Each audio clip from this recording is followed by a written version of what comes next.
This is the divide between generations. I'm in the old school. I'd like to know that I have a picture and it's reliable. This is the new world. We rely on technology. I'm not sure that I'm a fan.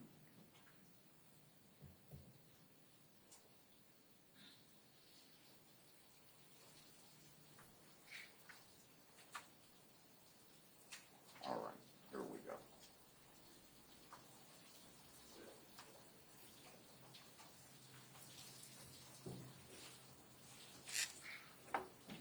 Good morning, ladies and gentlemen.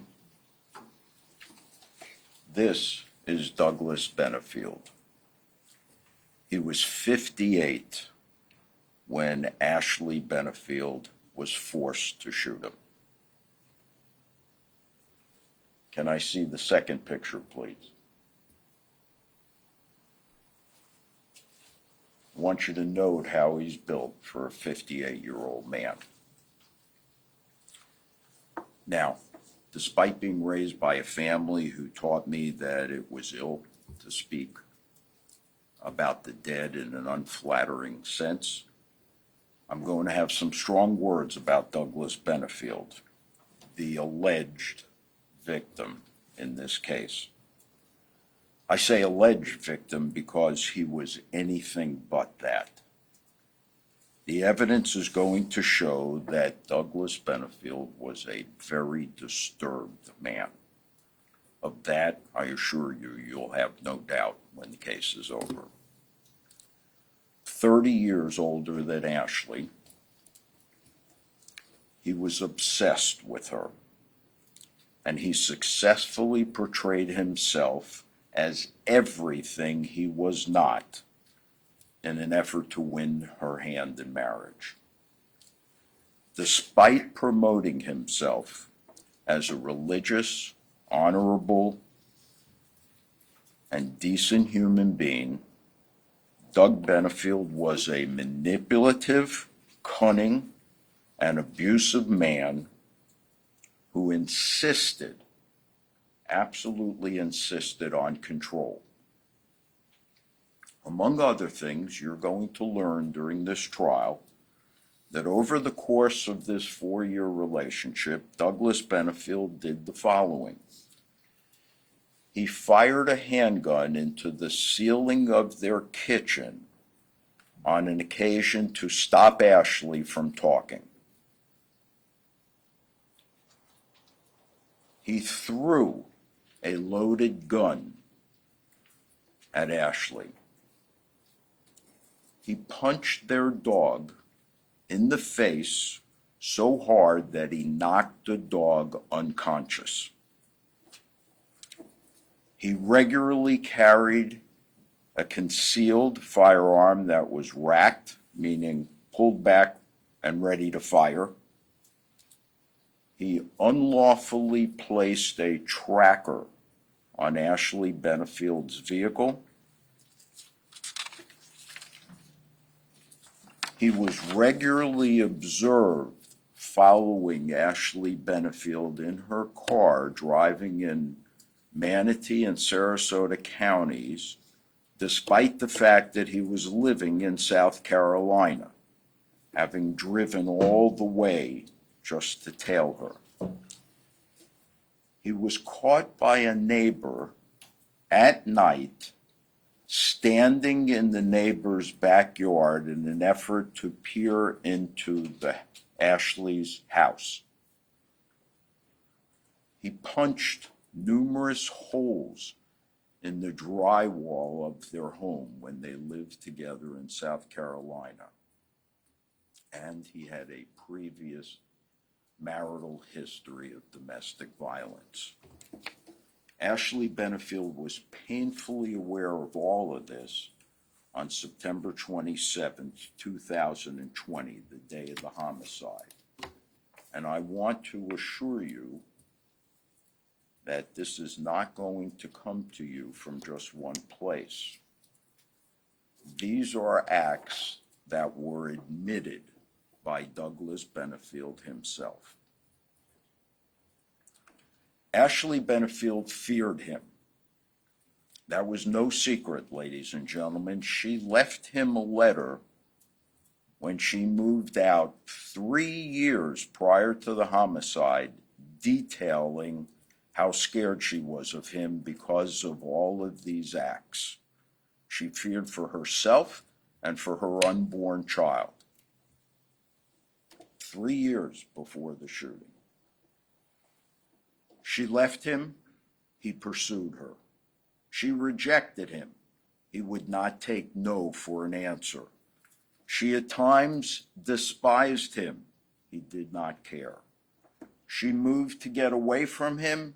He followed her. She decided to go to Maryland. Surprise.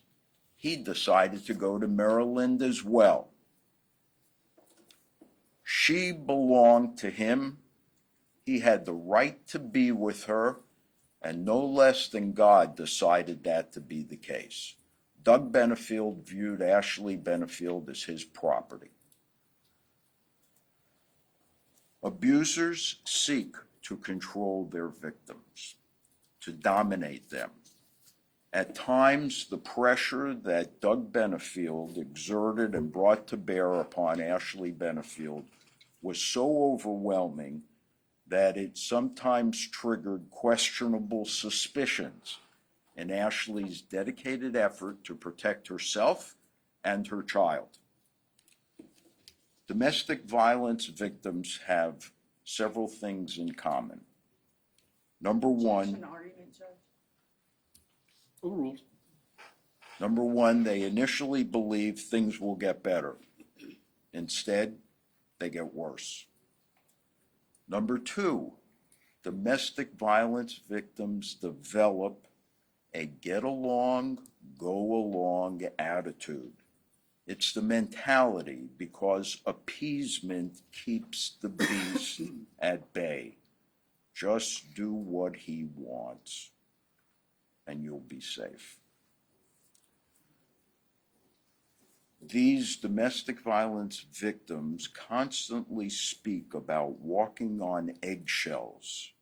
And the reason they describe it like that is for fear of anything that they say may trigger a reprisal by the abuser.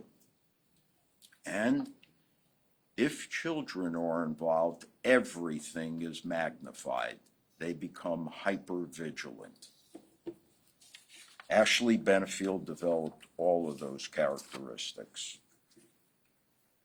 So on 9/27/2020, the day of the homicide, Doug arrives at the residence of Ashley Benefield.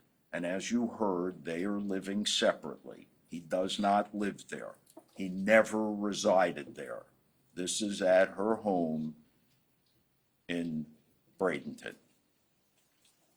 He had no claim for entering that home on that day, except with the permission of Ashley, which she gave on that day because she was moving to Maryland and Doug was going to Maryland as well.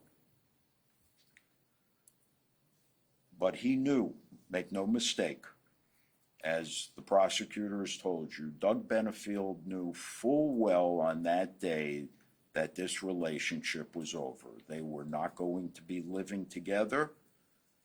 Maybe, hopefully, they could work out some type of co-parenting agreement, but she was done. So how does that day's events unfold? What happens that results in us all assembling here this morning? It starts, ladies and gentlemen, with Doug Benefield once again seeking control. He is simmering when he arrives at Ashley's home on that afternoon. Why is he simmering? He's on a slow boil, actually, because he knows that Ashley's moving. He knows that this relationship is over. And immediately there's a discussion about how they should pack the belongings, with Ashley taking the position that her belongings should be packed last. Why? because Ashley's things are going to be unloaded first. And Doug will then continue on to wherever it is that he was going to reside. So, this is the most vulnerable time for a domestic violence victim, when the abuser recognizes that he's about to lose her. So what's his response to this? All right, classic tactics of an abuser, they are threats and intimidation. On this afternoon, as the two of them are trying to pack this U-Haul and this pod. In an effort to avoid confrontation with him, Ashley says, after a short while, gee, you know, I'm really pretty exhausted. Why don't we stop for the day? We can finish tomorrow. Doug ignores it. His response is to grow increasingly aggressive and hostile. Not once, but twice, Doug body checks Ashley. And by body check, I mean he passes her in a hallway, slams his shoulder into her shoulder, almost knocking her over. That's not enough. The next thing is, as they're passing in a hallway, he's carrying a cardboard box. He jams the cardboard box into Ashley's side, which leaves scratches that the police photographer took. Again, now fearing for her safety because she sees how he is escalating in his behavior, she tries to persuade him, look, let's finish for the day. It's getting late. I'm tired. No go. Instead, Doug bellows, I know what you're doing. You're trying to get me to leave. I'm your husband, and I can spend the night if I want to. Well, that was enough for Ashley. She heads for the front door of the house to leave. Doug chases up to her, grabs her by the arm or hand, and spins her around so that his back is to the front door, blocking her from leaving. And he yells right in her face, where do you think you're going?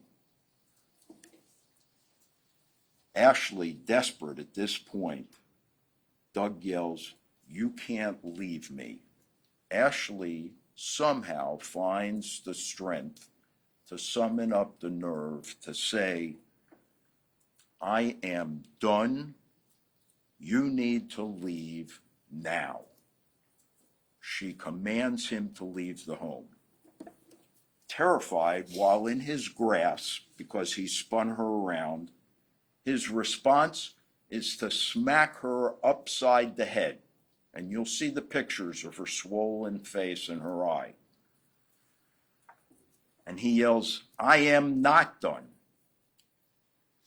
Fearing for her life, as this was the first time that he had actually struck her. Up till then, it was always threats and intimidation. As intimidating as firing a gun may be to get you to stop speaking, he had never actually hit her. He'd pushed her.